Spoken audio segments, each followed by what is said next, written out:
찬미 예수님, 네, 여러분 안녕하십니까? 가톨릭 평화방송 시청자 여러분, 그동안 잘 지내셨나요? 저는 공미정 소피아입니다.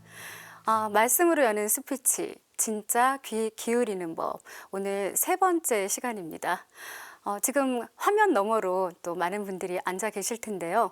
어떤 마음으로 현재 시청하고 계신가요? 밖에서 어떤 그 무거운 짐을 지고 또 앉아 계신 분들, 또 마음에 상처가 있는 분들, 또 기쁘게 앉아 계신 분들, 여러 종류의 그런 모습을 하고 앉아 계실 것 같은데요. 네, 지금 현재 이 자리는 주님께서 함께 만져주시는 또 묵상하는 그런 소중한 자리입니다. 우리 모두 편안하게 이 관계에서 한번 좋은 말씀 나누어 보시죠. 처음에 이제 경청 잘 듣는 법, 그 경청을 하면서 어떤 치유가 일어나는지, 그리고 침묵을 함으로 인해서 어떤 치유가 일어나는지 한번 같이 이야기를 나누어 봤는데요. 오늘 좀 아픈 이야기를 꺼내볼까 합니다. 사실 프롤로그가 흉터가 별이 되기까지입니다. 네. 흉터 하면은 어떤 생각이 떠오르시나요? 저도 이제 살아오면서 많은 흉터들이 있는데, 특히 육체적으로 난 그 흉터 자체도 상처가 난 곳에서 그 다음에 흉터로 변하는 과정에서 마음이 아릿해지고, 그리고 어떨 때는 꼭 상상통처럼 그 부위가 아파오는 걸 느낄 때가 있는데요. 그런 생각을 한번 해봤습니다. 만약에 상처가 영혼에 났다 그랬을 때 그 흉터는 우리가 어떻게 감당을 해야 되나, 그런 생각이 들곤 하더라고요. 우리가 점점 살면서 주님의 마음으로 소통하고자 할 때 어떻게 보면 우리 마음 안에서도 작은 천국이 일어날 텐데요. 제가 조금 더 깊고 어쩌면 나는 이 이야기는 하고 싶지 않아 하는 그런 부분을 건드릴 수도 있습니다. 우리 몸에 이제 난 상처가 아물면서 남는 자국이 흉터이고, 또 몸의 흉터보다 더 깊고 오래 가는 것이 바로 영혼에 난 그런 흉터라고 했는데요. 살아오면서 사실 수많은 이별, 또 상처, 배신, 상실, 그런 아픔들을 겪곤 합니다. 보통 흉터를 대할 때는 어떻게 하시죠? 숨기려고 하고, 또 부끄러워하고, 웬만하면은 좀 보이지 않는 옷을 입으려고 하고, 가리려고 하고, 많은 노력들을 하는데요. 오늘 저는 좀 여러분께 전혀 다른 이야기를 들려드리고자 합니다. 여러분이 그토록 감추고 했던 그 아픈 흉터, 사실은 밤하늘을 수놓는 아름다운 별이 될 거라는 그런 이야기입니다. 상처라는 게 그래요. 나도 내가 봤을 때는 저 사람은 정말 잘 살고 있는 것 같은데, 우리가 뭐 TV 매체나 SNS를 보더라도 저 사람을 보면은 굉장히 즐겁게 잘 살고 있고, 또 돈도 많아 보이고, 또 명예도 갖고 있는 것 같은데 설마 상처가 있겠어? 이런 생각들을 많이 하시는데요. 그 어떤 누구도 상처나 흉터 앞에서는 자유로워질 수가 없습니다. 그리고 그 상처와 또 그런 흉터를 극복하면서 우리는 점점 더 삶에 대해서 또 소중하게 여길 수가 있겠죠. 개인적인 이야기를 들려드리자면, 제가 오늘 왜 이 주제를 가져왔냐면, 저는 임상사목 영적 돌봄 공부를 작년에 했었습니다. 그때 당시에 처음에는 좋은 마음으로 좀 영적으로 힘든 분들, 또 우리 상처를 많이 가지고 있는 분들을 제가 감히 좀 치유해 줄 수 있을까 하는 그런 마음으로 공부를 하게 됐었는데, 막상 가보니 그분들의 상처보다 제가 가진 상처가 훨씬 더 많았더라고요. 아팠었습니다. 처음에 그 상처에 대해서 끄집어낼 때는 왜 저한테 이런 이야기를 시키시나요? 하고 반발도 했었는데, 알고 보니 저의 상처를 미리 알고 자아 성찰이 돼야 많은 분들의 상처를 보다듬을 수 있다는 그런 깊은 또 하느님의 뜻을 알고 또 공부를 했던 그런 계기였습니다. 보시면 살아가면서 겪는 이별, 또 실패, 상실의 아픔은 우리 영혼의 깊은 상처를 드러낸다. 문제는 상처를 드러내지 않고 계속 속으로 꽁꽁 숨기고 있으면 오히려 그 상처로 인해서 치유할 수 있는 그런 시간도 부족하게 되고, 살아가면서 더 많은 상처에 노출될 수 있다는 거죠. 오늘 우리가 함께 나눌 이야기는 단순한 위로의 말은 아닙니다. 성경 말씀과 신앙의 영성 안에서 발견하는 상처가 은총이 되고, 또 흉터가 별이 되기까지 그 과정을 함께 할 텐데요. 이 여정을 한번 나누어 보시죠. 두 번째 슬라이드에, 흉터가 별이 되기까지 숨겨진 아픈 눈물의 방. 누구나 다 방은 있습니다. 네. 자기만이 가진 그 고유의 방이 있죠. 바로 듣기만 해도 아픈 눈물의 방이 있는데 겉으로는 늘 밝아 보이지만 누구나 남모르게 흘리는 아픈 눈물이 있습니다. 네, 상처 없는 영혼은 없습니다. 사실 살아가면서 겪는 이별과 실패와 상실과 배신과 이런 경우는 우리 영혼에 깊은 상처를 남기는데 실제 수많은 사람들하고 대화를 나누어 보면서 깨달은 그 분명한 진리가 있습니다.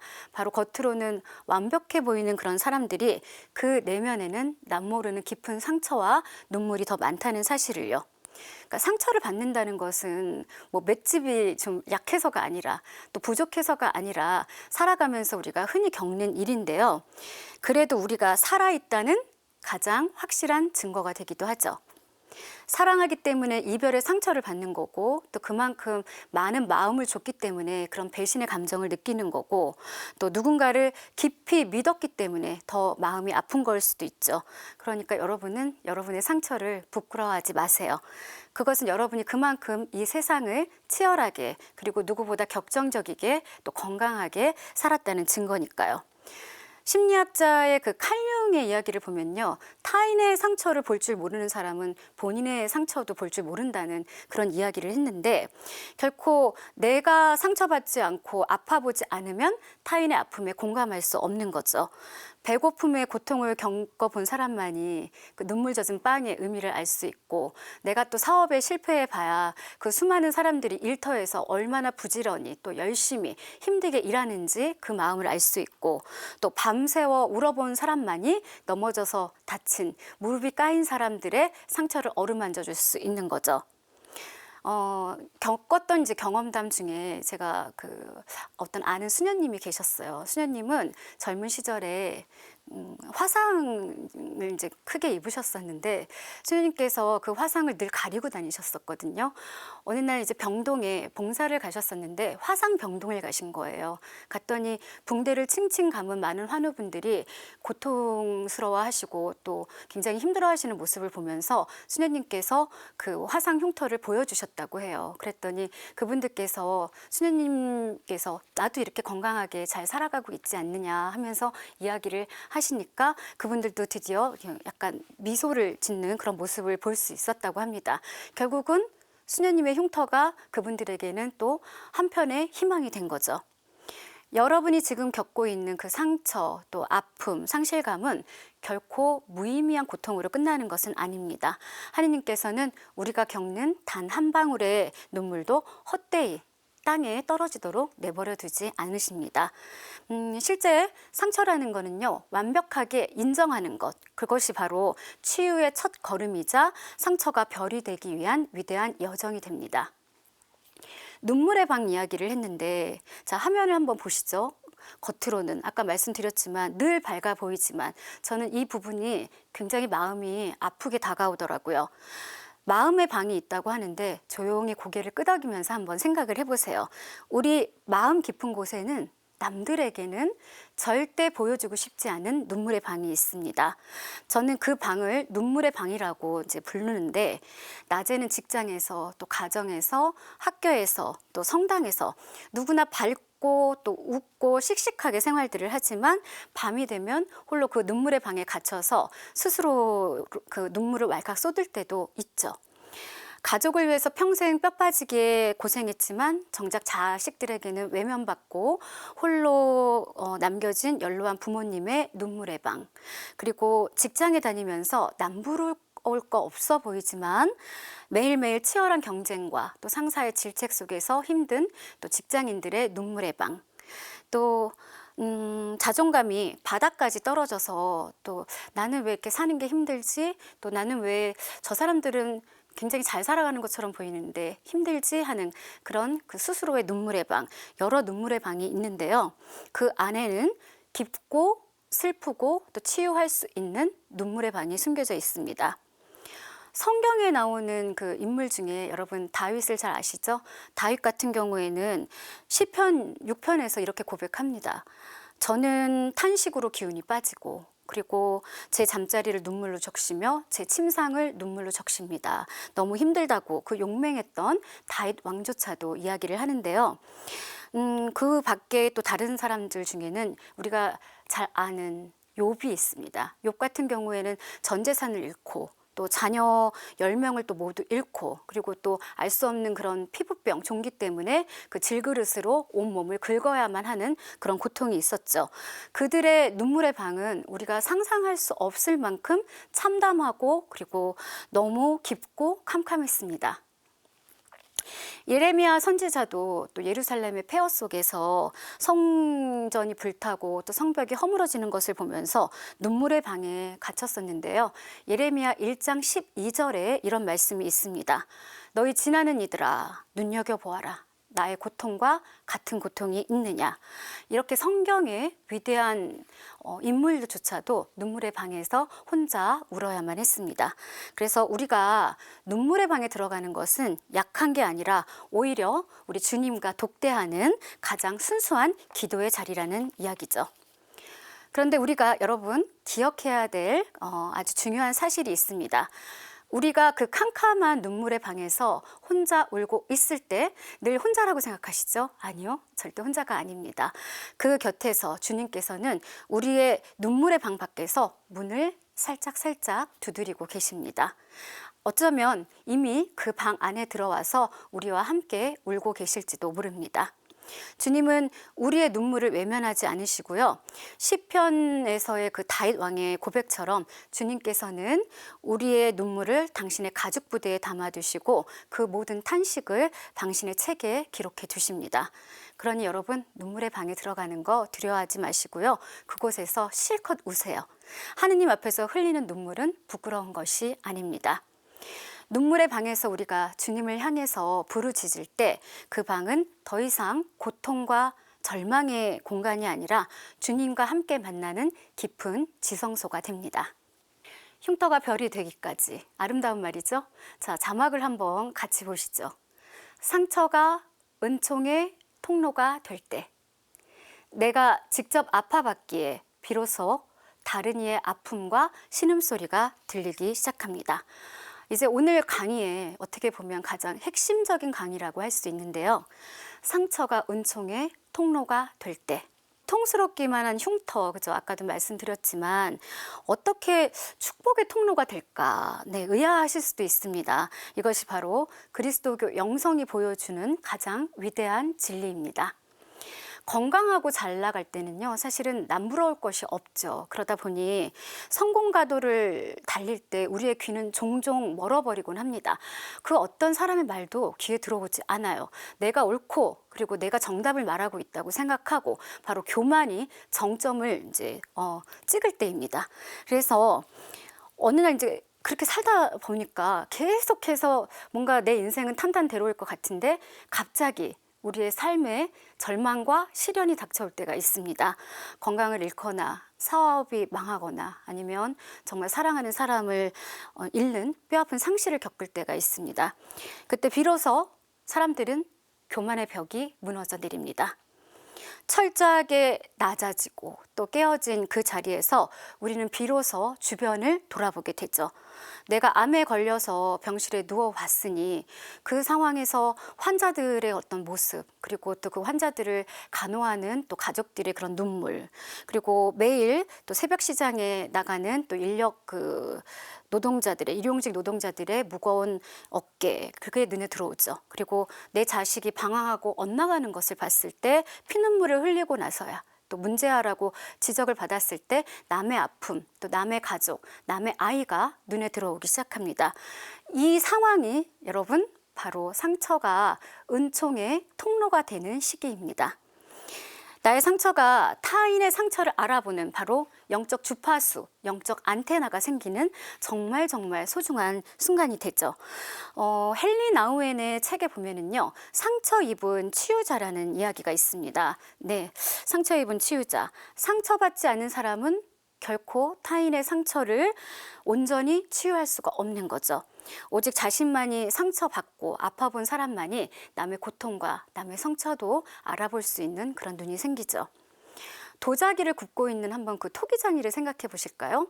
톡이 이제 흙을 짓이기고 막 때리고 또 그 활활 타오르는 불에다가 이제 도자기를 집어넣는 과정이 없으면 아름다운 도자기는 결코 탄생할 수가 없습니다. 만들어지지 않죠. 하느님께서는 우리의 삶에서 제가 가끔 하느님은 토기장이가 아니실까 그런 생각을 해볼 때가 있어요. 우리가 겪는 그 시련과 아픔의 풀무불은 하느님께서 우리를 더 아름답고 강하게 빛나게 만드는 거룩한 과정이라는 그런 생각이 들더라고요. 자, 이제 하느님께서는 여러분의 그 상처를 통해서 누군가를 위로하고 또 살리시기를 희망하시죠. 주님, 제가 이토록 아파봤으니 이제 이 아픔을 겪고 있는 다른 형제 자매들을 위해서 기도하겠습니다. 저를 상처받은 영혼들을 위로하는 도구로 삼아 주세요. 이렇게 기도할 때 더 이상 여러분께 그 상처는 흉측한 흉터가 아니라 아름다운 세상을 밝히는 은총의 통로가 됩니다. 여러분의 눈물은 결국은 메마른 영혼을 적시는 담비와 같아지죠. 방금 말씀드린 흉터가 별이 되기까지 상처 입은 치유자. 내 상처를 솔직하게 꺼내어 나눌 때 같은 아픔을 겪는 이들이 위로를 얻습니다. 한 번 더 깊이 묵상해 보겠습니다. 우리가 여러분 누군가를 이제 위로하려고 할 때 가장 많이 하는 그 실수가 어떤 실수냐면요.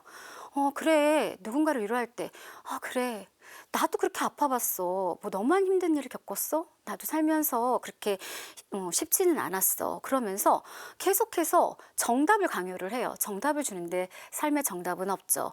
다 하느님 뜻이 있을 거야. 기도하면은 뭐 해결될 거야. 시간이 약이야. 잊어버려 하면서 그런 말들을 굉장히 쉽게 하는데요. 맞는 말일 수도 있어요. 그러나 정작 이 피를 흘리고 있는 고통을 받은 상처 입은 사람들 입장에서는 그 위로가 전혀 귀에 들리지 않습니다. 오히려 그 사람의 입을 막아버리고 또 마음의 문을 닫게 하죠. 진정한 위로는요, 완벽하고 유창한 말에서 나오진 않습니다. 사실 이제 스피치라고 하면은 사람들이 굉장히 나는 말 잘하는 사람이 되고 싶어. 그리고 말을 막 그 수려하게 하고 싶고 청산유수처럼 하고 싶고 어떤 사람한테 이야기를 했을 때 꼭 설득을 하고 싶어 이런 말을 하지만 진짜 말 잘하는 사람은요, 그 사람의 아픔을 진심으로 위로해 줄 수 있는 짧은 한마디를 할 수 있는 사람입니다. 나도 당신처럼 그런 아픔을 겪어봤어요. 나도 그때 너무 힘들어서 죽고 싶다는 생각까지 했었어요. 당신이 지금 얼마나 아플지 그리고 또 얼마나 미칠 듯이 아픈지 내가 다 알지는 못해도 조금은 알 것 같아요 하고 이렇게 먼저 다가가서 나의 상처, 나의 힘들었던 과거, 나의 흉터를 그 사람에게 진심으로 내어 보인다면 기꺼이 보여줄 때 비로소 상대방은 감사합니다. 네, 이렇게 위로해 주시니까 고마워요 하면서 마음의 빗장을 엽니다. 이 사람은 내 마음을 아는구나. 나 혼자만 이렇게 괴로운 게 아니구나 하면서 공감의 연대가 형성되는 순간 바로 치유의 기적이 일어납니다. 어떤 제가 한번 이렇게 상담을 간 적이 있었는데 알코올 중독자들의 모임이었었어요. 굉장히 이제 중독이라는 게 고치기가 참 힘들고 또 너무나 아픈 분들이 모여 있는 공간이었었는데 제가 거기서 여기서 또 주님이 역사하시는구나 하고 느꼈던 거는 그분들끼리 서로 발표를 하는 과정 중에서 저는 건강도 잃어보고 사업도 망했고 지금 현재는 이제 이 모임에 나와 있는데 제가 살아온 과정은 이러이러했었고 저는 어렸을 때 이런 상처가 있었고 너무너무 힘이 들었어요 하면서 돌아가면서 그 말을 하는 그런 그 시간이 있었습니다. 그런데 신기하게도 저 사람도 나와 같은 그런 상처를 갖고 있구나. 그리고 내가 여기까지 온 게 잘못된 게 아니구나. 어디서부턴가 잘못됐는지 알 수 있겠구나 하는 그런 희망의 눈빛들을 보이면서 저도 그랬어요. 저도 그랬어요 하면서 서로 이렇게 부둥켜 안아주면서 울면서 거기서 또 치유가 또 생기더라고요. 결국은 사람들은 어떤 상황이 잘못됐을 때 굉장히 비난하는 말들을 많이 하거든요. 그러나 그 비난의 말은 독이 되면 됐지 결코 그 사람한테 좋은 위로가 되진 않습니다. 물론 저 사람이 잘 되라고 하는 말이야, 내 아이가 잘 되라고 하는 말이야 하면서 그 말을 꺼내고 싶겠지만 그 이전에 이 사람이 왜 그런 말을 하게 됐는지, 왜 어떤 아픔이 있었는지 한번 잘 경청하고 들어봐 주셨을 때 거기에서 바로 축복적인 어떤 치유가 일어나죠. 누군가 여러분과 같은 아픔으로 신음하고 있을 때 용기를 내어서 먼저 다가가서 나의 흉터를 보여주세요. 그러면 나도 아파봤어. 내가 손잡아 줄게. 네.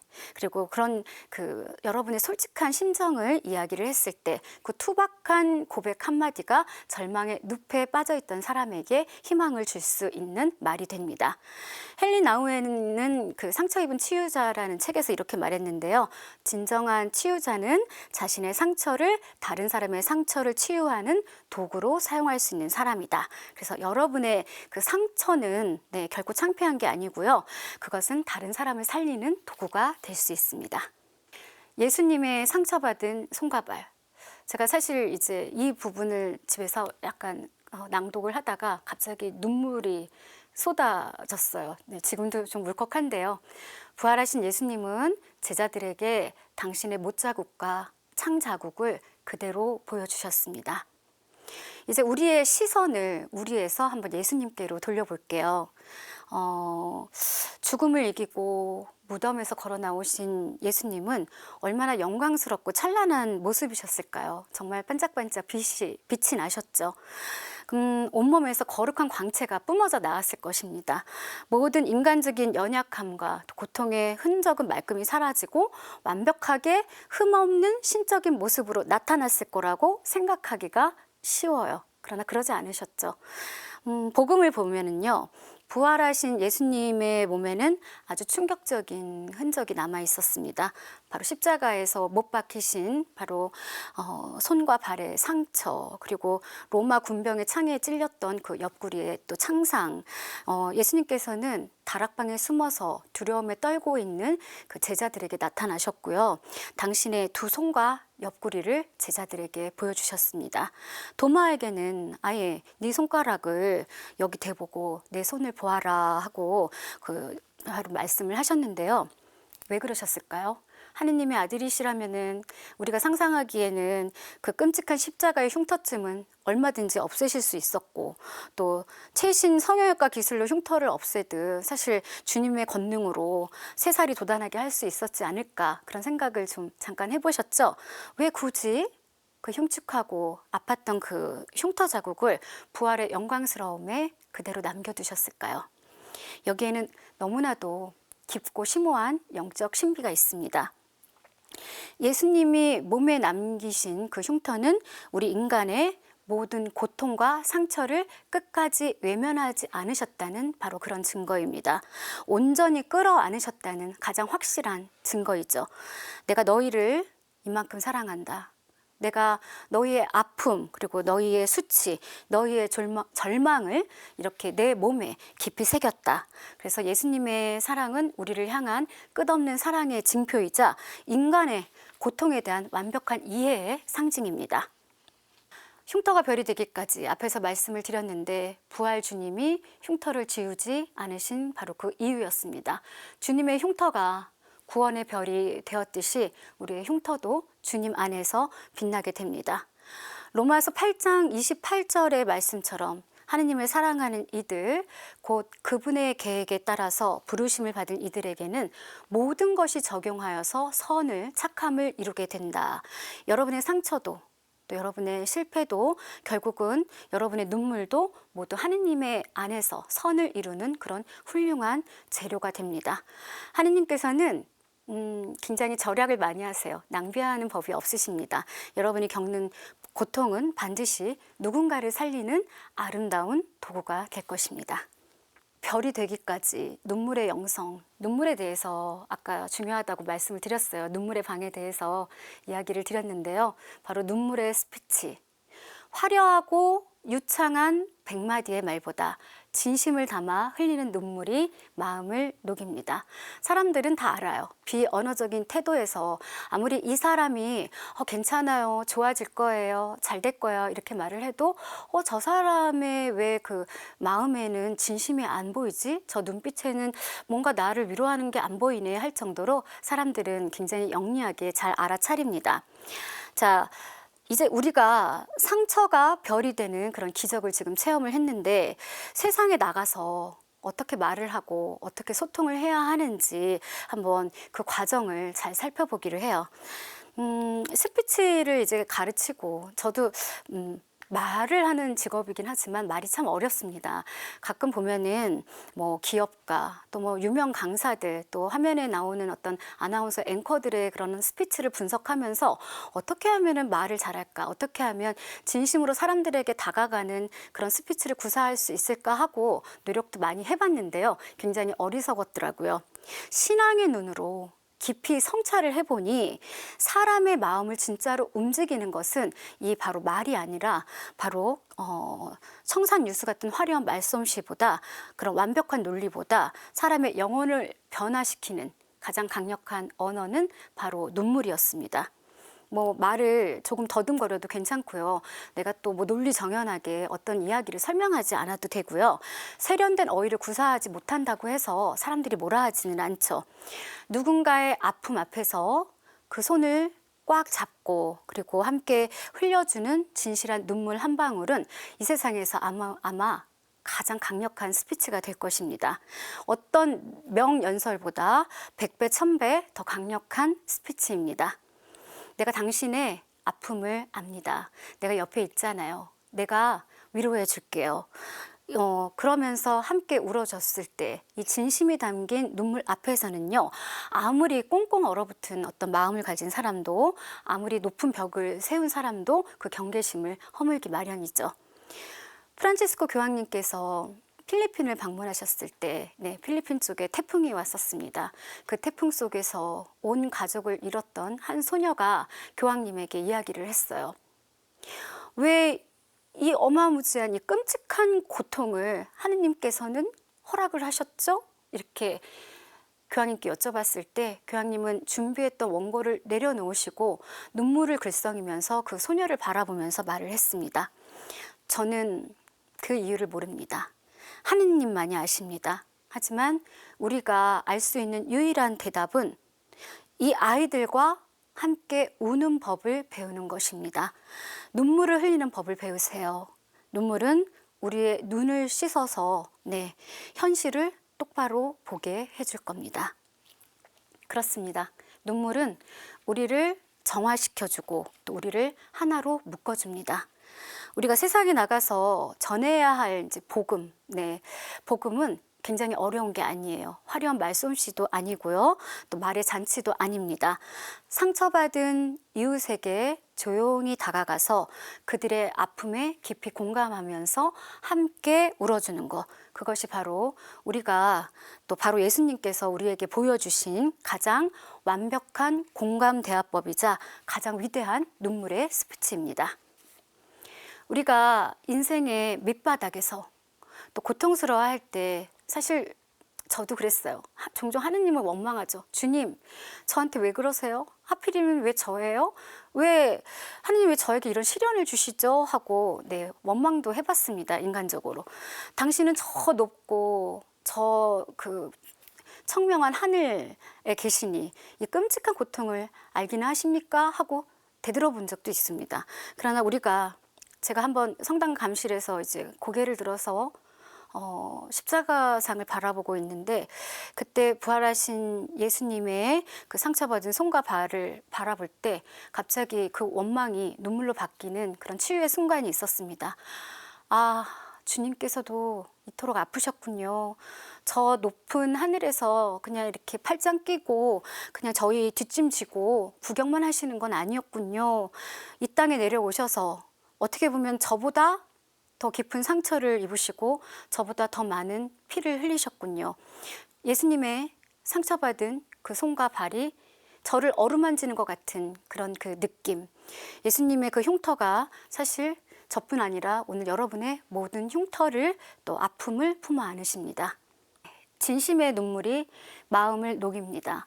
내 나약함을 숨기지 않고 주님께 내어드릴 때 세상에서 가장 따뜻한 위로가 흘러나옵니다. 진심의 눈물은 사실 마음을 녹입니다.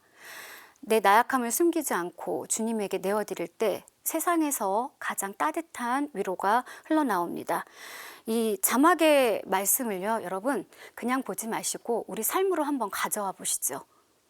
우리가 가정에서 또 직장에서 그리고 성당 공동체 안에서 수많은 이제 갈등과 오해를 겪어요. 저도 참 마음이 아픈 게 늘 함께 해야 되는 그리고 늘 봐야 되는 사람들인데 오늘은 그러지 말아야지. 오늘은 좀 약간 위로의 말, 그리고 힘이 되는 말, 또 좋은 말 해줘야지 하다가도 막상 이제 얼굴을 보게 되면은 그게 쉽지가 않죠. 가장 아픈 순간은 이 분들하고 제일 사랑하는 사람들이고 오래 봐야 되는 사람들인데 내 마음과 달리 이 말이 거꾸로 나갈 때가 참 많습니다. 부부싸움 할 때를 한번 생각해 보세요. 늘 이제 성당에서 신부님들께서 강론을 하실 때도 가장 많은 고민을 가지고 오는 게 이제 부부의 이야기다. 네. 함께 살면서 가장 든든한 동지이고 위로자이기도 하지만 어떨 때는 진짜 어떻게 저런 사람하고 내가 살지 할 정도로 많은 갈등들을 겪는다고 하는데 그게 어디서 문제가 되냐면 우리가 통제라는 단어를 아시잖아요. 통제. 좋은 단어는 아니죠. 서로 지지 않으려고 할 때, 내가 옳다고 이야기할 때 이 사람이 좀 내 맘대로 됐으면 좋겠는데 내 뜻대로 됐으면 좋겠는데 하다 보니 말을 하다 보니 감정에 치우쳐서 참 말이라는 게 그래요. 사실 팩트만 가지고 이야기를 하면은 아무 문제가 생기지 않은데 같이 이제 대화를 하다 보면은 팩트는 사라지고 또 감정만 올라오게 되죠. 그러다 보니 언성이 높아지게 되고 또 험한 말이 오고 갈 때가 있습니다. 논리적으로 또 상대방을 공격해야 되니까 매일 보는 사이지만 이 사람을 관찰할 때 나는 좋은 사람만, 좋은 면만 봐야지. 이 사람은 참 이런 면이 좋아. 이렇게 흘러가는 게 아니라 오늘 뭘 잘못했지? 오늘은 뭐가 거슬리는데 지금 왜 저런 상황에서 저렇게 치우지 않고 있지? 하면서 자꾸 단점만 보게 되죠. 그러니까 날카로운 말이 이제 비수가 돼가지고 서로를 찔러요. 한번 상상해 보시겠어요? 말이라는 거는 칼과 같다고 했죠. 말이라는 거는 잘만 쓰면은 정말 복이 되지만 잘못 쓰면은 그것만큼 엄청난 화가 없습니다. 네, 그래서 그렇게 싸우고 해서 남는 건 뭘까요? 야고보 사도가 그런 말을 했었습니다. 말이라는 거는 막 날뛰는 짐승과 같아가지고 우리 마음의 숲을 활활 불타오르게 하고 그 온갖 숲의 그 재앙을 불러일으킨다. 그만큼 말의 그 무거움 그리고 말의 소중함에 대해서 이야기를 했었는데요.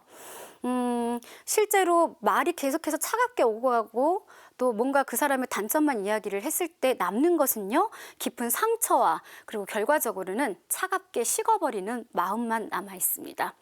연인 간에도 그렇다고 이야기를 하더라고요. 둘이서 계속 이제 싸우다 보면 싸워서 풀지 않고 계속해서 침묵하고 나의 상처를 드러내지 않았을 때 나중에는 누적누적 되다가 그게 결국은 깊은 상처가 되고 흉터가 돼서 꺼내지지 않은 상태에서 또 헤어지는 그런 경우도 많다고 해요.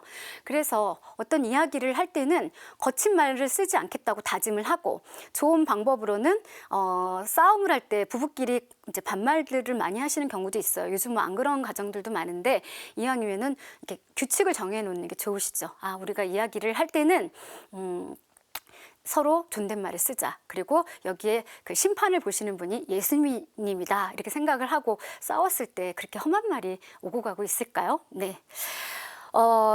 살면서 이제 저 같은 경우도 뭐 사람들을 설득해야 되고 또 설명해야 되는 일들이 많다 보니까 논리적인 그런 이야기를 굉장히 많이 연구하고 또 공부를 하는데 논리적인 반박을 좀 멈추고 또 내 안의 연약함을 솔직하게 고백할 때 여보, 나는 사실 바깥에서 이런 일이 있었고 부부싸움을 하면서 뭐 나는 직장 상사하고 이런 갈등이 있었고 나 사실은 너무 외롭고 무서워. 이 세상 사는 게 이렇게 팍팍한지 몰라 했었을 때 그 날카롭던 말을 멈추고 이 사람의 나약함을 내가 어루만져 줘야겠다 하는 게 사람이거든요. 그래서 서로 이제 그 팽팽했던 긴장이 무너지고 또 서로를 향한 긍휼과 연민의 마음이 솟아나죠. 이게 바로 나약함이 만들어내는, 우리가 강한 것만이 꼭 기적을 일으키진 않거든요. 나약함이 만들어내는 기적입니다. 실제로 사람들은 말 잘하는 법을 이야기할 때 이기는 법을 굉장히 많이들 갖고 오세요. 나 저 사람하고 어떤 상황이 됐을 때 스피치를 하고 싶은데 어떻게 하면 이겨요? 하고 질문을 하는데요. 실제 스피치는 강하다고 해서 잘하는 게 아닙니다. 강함을 증명하는 도구가 아니라 약함을 나누는 다리가 되어야 되죠. 주님 앞에서도 마찬가지죠. 우리가 기도할 때조차 막 멋지고 거룩한 말로 어려운 용어로 기도를 했었을 때 주님께서 가끔은 잘 알아들으시겠지만 전능하시지만 저 같은 경우도 기도를 할 때 그냥 쉬운 스피치를 이야기를 할 때가 많거든요. 주님, 오늘 저는 너무 지치고 힘들어요. 저는 오늘 바깥에서 이제 제가 신자로서 그러면 안 되는데 막 이 안에서 막 분노가 올라오고 또 이렇게 그래서 싸울 뻔했던 그런 일들이 있었어요. 주님, 좀 저를 위로해 주세요 하고 간단하게 기도만 해도 주님께서 충분히 알아들으시고 또 많은 위로를 건네주시더라고요. 주님께서는 사실 막 멋부리는 그런 이제 기도를 원하시는 게 아니라 진정 원하시는 기도, 바로 그 탕자의 기도, 세리의 기도입니다. 가슴을 치면서 오 하느님, 이 죄인을 불쌍히 여겨 주십시오 하고 부르짖었던 세리의 그 투박하고 솔직한 그 눈물이 기도가 돼서 그 화려하고 교만한 그 바리사인의 기도들보다 주님을 더 기쁘게 했죠. 캐나다의 시인 레너드 코엔은 이렇게 말합니다. 모든 것에는 이 갈라지는 금이 있다. 그 금 사이로 빛이 들어온다. 우리의 상처도 마찬가지죠. 깨어진 것들에는 틈새가 생기고 또 그 틈새로 하느님의 은총의 빛이 스며들어옵니다. 자, 살면서 우리가 얼마나 많은 갑옷을 입고 있나요? 어떻게 보면은 전쟁터에서 그 참호에 있는 그런 기분으로 살 때도 많아요. 그래서 현대인들 같은 경우에는 말로는 나 괜찮아 이렇게 얘기를 하지만 뭐 우울증도 굉장히 많이들 갖고 계시고 불안장애 또 분노도 많이 갖고 계십니다. 그만큼 그 긴장하는 갑옷을 입고 있기 때문인데요. 강한 척, 완벽한 척, 나는 괜찮아, 상처받지 않은 척하는 그 낡은 위선의 껍데기를 사실은 주님 앞에서 내려놔야죠. 그리고 여러분의 그 흉터투성이에 연약한 그 맨살을 있는 그대로 드러내셨을 때 여러분의 그 나약한 틈새로 또 깨어진 상처의 틈새로 하느님의 빛이 들어옵니다. 여러분이 십자가에 엎드려서 흘리는 눈물은 여러분 자신을 살릴 뿐만 아니라 또 많은 사람을 치유하는 그런 도구가 될 것입니다. 실제 상처는요, 더 이상 아픔이 아니라 세상을 밝히는 주님의 은총의 통로라는 그런 이야기를 나누었습니다. 흉터가 별이 되기까지가 오늘의 제목이었는데 오늘 한번 여정을 되돌아보죠. 모두가 상처 입은 영혼들이죠. 남몰래 눈물 흘리는 아픈 눈물의 방을 가지고 있다고 했고, 하지만 부활하신 예수님께서는 당신의 흉터를 지우지 않으시고 구원의 별로 삼으셨듯이 우리의 상처 역시 십자가의 은총 안에서 누군가를 누군가를 살리는 생명수가 되고 길 잃은 이를 안내하는 밤하늘의 별빛이 될 수 있음을 우리는 이번 시간을 통해서 확신을 했습니다. 실제 거울 앞에 이제 섰을 때 많은 분들이 이제 아침에 나올 때 거울을 보시잖아요. 자신의 모습을 한번 가만히 들여다보세요. 여러분의 몸과 마음에 새겨진 그 수많은 흉터들, 그리고 그 흉터들을 향해서 이렇게 다독이면서 말씀을 해주셔요. 참 힘들었지? 그동안 사느라고 고생했지? 그리고 얼마나 아팠니? 너의 이 흉터는 부끄러운 게 아니라 주님께서 이 상처를 통해서 너를 가장 아름다운 별로 만들어 주실 거야 하고 스스로를 토닥토닥 다독이고 축복해 주는 그런 시간을 만들어 보시길 바랍니다. 그리고 여러분 주변에 깊은 상처와 아픔으로 신음하고 있는 이웃들 상당히 많습니다. 그런 분들이 계시다면 조용히 다가가셔서 여러분의 그 따뜻한 상처 입은 손을 내밀어 주세요. 나도 이렇게 힘들었어요. 나도 아팠어요. 그러나 이렇게 주님께서 치유해 주시고 또 살아가면서 오히려 많은 은혜와 은총을 경험했습니다. 잘 될 겁니다 하고 같이 함께 진실의 눈물을 흘려줄 때 그분들은 여러분에게 마음을 열고 또 치유를 받으실 겁니다. 여러분의 그 눈물의 방, 작은 공간, 그리고 여러분의 눈물의 스피치가 절망에 빠진 누군가에게는 살아있는 이유를 던져주는 구원의 빛이 될 것입니다.